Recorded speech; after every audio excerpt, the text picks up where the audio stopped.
ओम श्री सद्गुरुवे नमः। ओम नमो भगवते वासुदेवाय।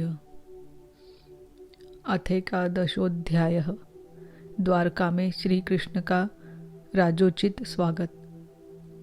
सूत जी कहते हैं, श्री कृष्ण ने अपने समृद्ध अनर्त देश में पहुंचकर वहाँ के लोगों की विरह वेदना बहुत कुछ शांत करते हुए अपना श्रेष्ठ पांचजन्य नामक शंख बजाया। भगवान के होठों की लाली से लाल हुआ वह श्वेत वर्ण का शंख बजते समय उनके कर कमलों में ऐसा शोभायमान हुआ जैसे लाल रंग के कमलों पर बैठकर कोई राजहंस उच्च स्वर से मधुर गान कर रहा हो। भगवान के शंख की वह ध्वनि संसार के भय को भयभीत करने वाली है। उसे सुनकर सारी प्रजा अपने स्वामी श्री कृष्ण के दर्शन की लालसा से नगर के बाहर निकल आई। भगवान श्री कृष्ण आत्माराम हैं। वे अपने आत्मलाभ से ही सदा सर्वदा पूर्ण काम हैं।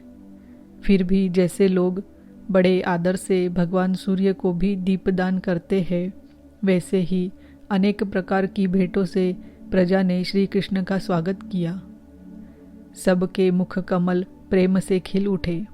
वे हर्ष गदगद वाणी से सबके सहृदय और संरक्षक भगवान श्री कृष्ण की ठीक वैसे ही स्तुति करने लगे जैसे बालक अपने पिता से अपनी तोतली बोली में बातें करते हैं। स्वामिन, हम आपके उन चरण कमलों को सदा सर्वदा प्रणाम करते हैं जिनकी वंदना ब्रह्मा, शंकर और इंद्र तक करते हैं, जो इस संसार में परम कल्याण चाहने वालों के लिए सर्वोत्तम आश्रय है, जिनकी शरण ले लेने पर परम समर्थ काल भी एक बाल तक बाका नहीं कर सकता।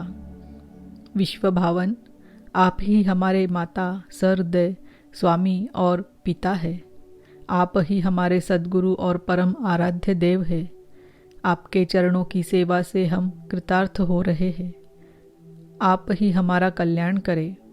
आहा, हम आपको पाकर सनाथ हो गए, क्योंकि आपके सर्व सौंदर्य सार अनुपम रूप का हम दर्शन करते हैं। कितना सुंदर मुख है, प्रेम पूर्ण मुस्कान से स्निग्ध चितवन। यह दर्शन तो देवताओं के लिए भी दुर्लभ है।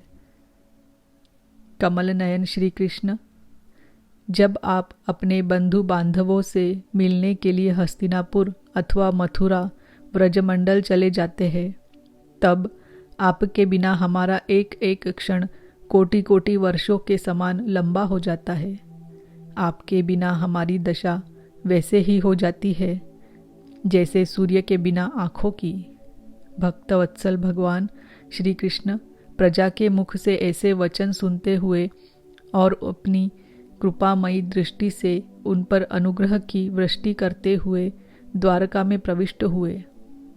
जैसे नाग अपनी नगरी भोगवती पातालपुरी की रक्षा करते हैं, वैसे ही भगवान की वह द्वारकापुरी भी मधु, भोज, दशार, अर्ह, कुकुर, अंधक और वृष्णिवंशी यादवों से, जिनके पराक्रम की तुलना और किसी से भी नहीं की जा सकती, सुरक्षित थी। वह पुरी समस्त ऋतुओं के संपूर्ण वैभव से संपन्न एवं पवित्र वृक्षों एवं लताओं के कुंजों से युक्त थी। स्थान स्थान पर फूलों से पूर्ण उद्यान, पुष्पवाटिकाएं एवं क्रीड़ावन थे। बीच बीच में कमल युक्त सरोवर नगर की शोभा बढ़ा रहे थे। नगर के फाटकों, महल के दरवाजों और सड़कों पर भगवान के स्वागतार्थ बंधनवारें लगाई गई थी। चारों ओर चित्र विचित्र ध्वजा पताकाएं फहरा रही थी, जिनसे उन स्थानों पर घाम का कोई प्रभाव नहीं पड़ता था। उसके राजमार्ग, अन्यान्य सड़कें, बाजार और चौक झाड़ बुहार कर सुगंधित जल से सींच दिए गए थे और भगवान के स्वागत के लिए बरसाए हुए फल, फूल, अक्षत, अंकुर चारों ओर बिखरे हुए थे। घरों के प्रत्येक द्वार पर दही, अक्षत, फल, ईख, जल से भरे हुए कलश, उपहार की वस्तुएं और धूप दीप आदि सजा दिए गए थे। उदार शिरोमणि वसुदेव, अक्रूर, उग्रसेन, अद्भुत पराक्रमी बलराम, प्रद्युम्न, चारुदेशन और जाम्बवती नंदन सांब ने जब यह सुना कि हमारे प्रियतम भगवान श्री कृष्ण आ रहे हैं, तब उनके मन में इतना आनंद उमड़ा कि उन लोगों ने अपने सभी आवश्यक कार्य, सोना, बैठना और भोजन आदि छोड़ दिए। प्रेम के आवेग से उनका हृदय उछलने लगा। वे मंगल शकुन के लिए एक गजराज को आगे करके स्वस्त्ययन पाठ करते हुए और मांगलिक सामग्रियों से सुसज्जित ब्राह्मणों को साथ लेकर चले। शंख और तुरही आदि बाजे बजने लगे और वेद ध्वनि होने लगी। वे सब हर्षित होकर रथों पर सवार हुए और बड़ी आदर बुद्धि से भगवान की अगवानी करने चले। साथ ही भगवान श्री कृष्ण के दर्शन के लिए उत्सुक सैकड़ों श्रेष्ठ वरांगनाएं, जिनके मुख कपोलों पर चमचमाते हुए कुंडलों की कांति पड़ने से बड़े सुंदर दिखते थे, पालकियों पर चढ़कर भगवान की अगवानी के लिए चली। बहुत से नट, नाचने वाले, गाने वाले, विरद बखानने वाले सूत, मागध और वंदी जन भगवान श्री कृष्ण के अद्भुत चरित्रों का गायन करते हुए चले। भगवान श्री कृष्ण ने बंधु बांधवों, नागरिकों और सेवकों से उनकी योग्यता के अनुसार अलग अलग मिलकर सबका सम्मान किया। किसी को सिर झुकाकर प्रणाम किया, किसी को वाणी से अभिवादन किया, किसी को हृदय से लगाया, किसी से हाथ मिलाया, किसी की ओर देखकर मुस्कुरा भर दिया और किसी को केवल प्रेम भरी दृष्टि से देख लिया। जिसकी जो इच्छा थी उसे वही वरदान दिया। इस प्रकार चांडाल पर्यंत सबको संतुष्ट करके गुरुजन, सपत्नीक ब्राह्मण और वृद्धों का तथा दूसरे लोगों का भी आशीर्वाद ग्रहण करते एवं वंदी जनों से विरुदावली सुनते हुए सबके साथ भगवान श्री कृष्ण ने नगर में प्रवेश किया। शौनक जी, जिस समय भगवान राजमार्ग से जा रहे थे, उस समय द्वारका की कुल कामिनियाँ भगवान के दर्शन को ही परमानंद मानकर अपनी अपनी अटारियों पर चढ़ गई। भगवान का वक्षस्थल मूर्तिमान सौंदर्य लक्ष्मी का निवास स्थान है। उनका मुखारविंद नेत्रों के द्वारा पान करने के लिए सौंदर्य सुधा से भरा हुआ पात्र है। उनकी भुजाएं लोकपालों को भी शक्ति देने वाली है। उनके चरण कमल भक्त परम हंसों के आश्रय है। उनके अंग अंग शोभा के धाम है। भगवान की इस छवि को द्वारकावासी नित्य निरंतर निहारते रहते हैं। फिर भी उनकी आंखें एक क्षण के लिए भी तृप्त नहीं होती। द्वारका के राजपथ पर भगवान श्री कृष्ण के ऊपर श्वेत वर्ण का छत्र तना हुआ था। श्वेत चवर डुलाए जा रहे थे। चारों ओर से पुष्पों की वर्षा हो रही थी। वे पीतांबर और वनमाला धारण किए हुए थे। इस समय वे ऐसे शोभायमान हुए मानो शाम मेघ एक ही साथ सूर्य, चंद्रमा, इंद्रधनुष और बिजली से शोभायमान हो।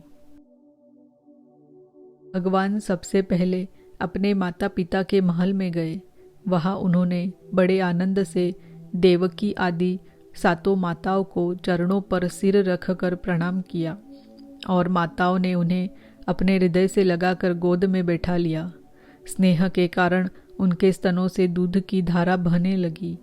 उनका हृदय हर्ष से विवल हो गया और वे आनंद के आंसुओं से उनका अभिषेक करने लगी। माताओं से आज्ञा लेकर वे अपने समस्त भोग सामग्रियों से संपन्न सर्वश्रेष्ठ भवन में गए।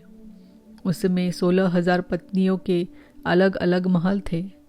अपने प्राणनाथ भगवान श्री कृष्ण को बहुत दिन बाहर रहने के बाद घर आया देखकर रानियों के हृदय में बड़ा आनंद हुआ। उन्हें अपने निकट देखकर वे एकाएक ध्यान छोड़कर उठ खड़ी हुई। उन्होंने केवल आसन को ही नहीं बल्कि उन नियमों को भी त्याग दिया जिन्हें उन्होंने पति के प्रवासी होने पर ग्रहण किया था। उस समय उनके मुख और नेत्रों में लज्जा छा गई। भगवान के प्रति उनका भाव बड़ा ही गंभीर था। उन्होंने पहले मन ही मन, फिर नेत्रों के द्वारा और तत्पश्चात पुत्रों के बहाने शरीर से उनका आलिंगन किया। शौनक जी, उस समय उनके नेत्रों में जो प्रेम के आंसू छलक आए थे, उन्हें संकोचवश उन्होंने बहुत रोका, फिर भी विवशता के कारण वे ढलक ही गए।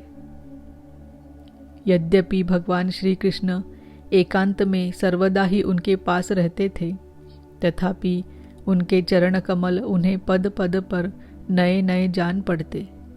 भला स्वभाव से ही चंचल लक्ष्मी, जिन्हें एक क्षण के लिए भी कभी नहीं छोड़ती, उनकी सनिधि से किस स्त्री की तृप्ति हो सकती है।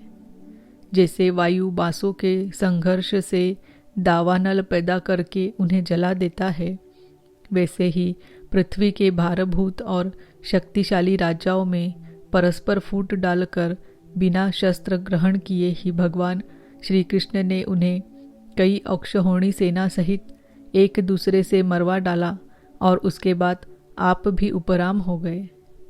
साक्षात परमेश्वर ही अपनी लीला से इस मनुष्य लोक में अवतीर्ण हुए थे और सहस्त्रों रमणीय रत्नों में रहकर उन्होंने साधारण मनुष्य की तरह क्रीड़ा की।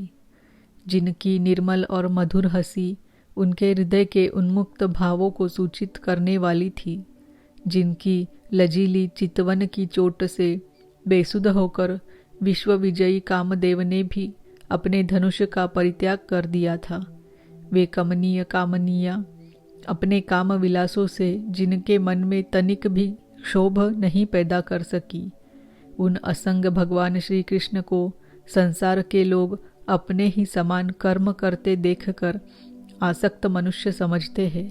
यह उनकी मूर्खता है। यही तो भगवान की भगवत्ता है कि वे प्रकृति में स्थित होकर भी उसके गुणों से कभी लिप्त नहीं होते। जैसे भगवान की शरणागत बुद्धि अपने में रहने वाले प्राकृत गुणों से लिप्त नहीं होती। वे मूढ़ स्त्रियां भी श्री कृष्ण को अपना एकांत सेवी स्त्री परायण भक्त ही समझ बैठी थी, क्योंकि वे अपने स्वामी के ऐश्वर्य को नहीं जानती थी। ठीक वैसे ही जैसे अहंकार की वृत्तियां ईश्वर को अपने धर्म से युक्त मानती है। इति श्रीमद्भागवते महापुराणे पारमहंस्यां संहितायां प्रथम स्कंधे नैमिषीयोपाख्याने कृष्णद्वारका प्रवेशो नामेकादशोऽध्याय। ओम नमो भगवते वासुदेवाय। ओम नमो भगवते वासुदेवाय। ओम नमो भगवते वासुदेवाय।